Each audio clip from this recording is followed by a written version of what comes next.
Dari sekian banyak permasalahan di bidang pariwisata yang dihadapi Bali, sampah menjadi salah satu catatan penting. Kurang seriusnya pemerintah dalam pengelolaan sampah dapat menjadi bumerang bagi pariwisata di Pulau Dewata.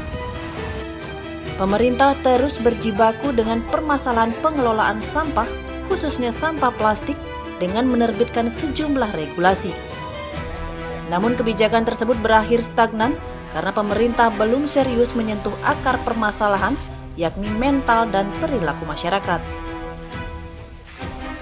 Sampah adalah hal krusial yang memerlukan penanganan komprehensif dan efektif, salah satunya dengan pengelolaan sampah berbasis sumber yang terpilah.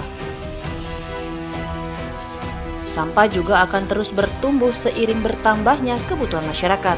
Karenanya persoalan sampah harus dituntaskan dari hulu ke hilir, yakni dengan pendidikan perilaku peduli sampah.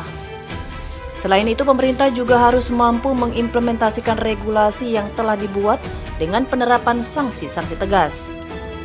Kalau berkaca dari negara-negara maju, gitu ya, negara maju itu terutama dalam pengolahan sampahnya yang terbaik. Kenapa sih itu? Yang pertama ternyata satu, pemerintahnya itu tegas, aturannya jelas, kemudian sanksinya juga pasti, SOP-nya pasti. Contoh misalnya kalau di Jepang itu, kalau telat buang sampah, itu sampah harus dibalikin lagi ke rumahnya. Sampai dengan jam, detik itu jelas gitu ya. Waktu, warna itu jelas. Sikap dan yang lain adalah perilaku masyarakat itu harus diedukasi lebih awal.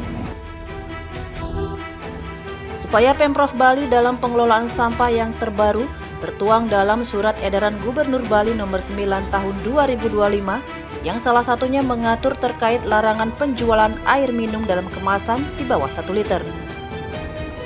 Namun regulasi tersebut dinilai belum berdampak signifikan terhadap jumlah sampah plastik, bahkan dinilai menimbulkan permasalahan baru selama penggunaannya diganti dengan kemasan sekali pakai atau single use.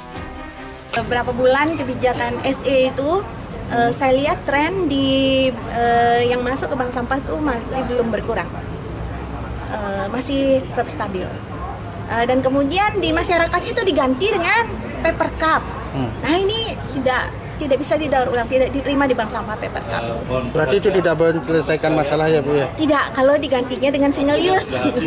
Kalau plastik sekali pakai, botol plastik kemasan di bawah 1 liter itu diganti dengan yang tetap sekali pakai, itu tetap tidak ramah lingkungan.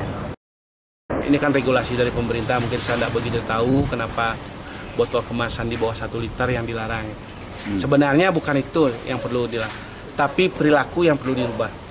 Agar contoh nih membuang sampah pada tempatnya, jadi sampah itu tidak berserakan, tidak berakhir di laut gitu. Sinergi, keseriusan, dan kesadaran semua pihak, mulai dari pemerintah, pelaku usaha, komunitas hingga masyarakat, diharapkan mampu sebagai upaya penanganan sampah di Bali dan tidak menjadi gerakan sementara, tapi menjadi kebiasaan kolektif yang berkelanjutan. Dari Denpasar, Indira Ari iNews melaporkan.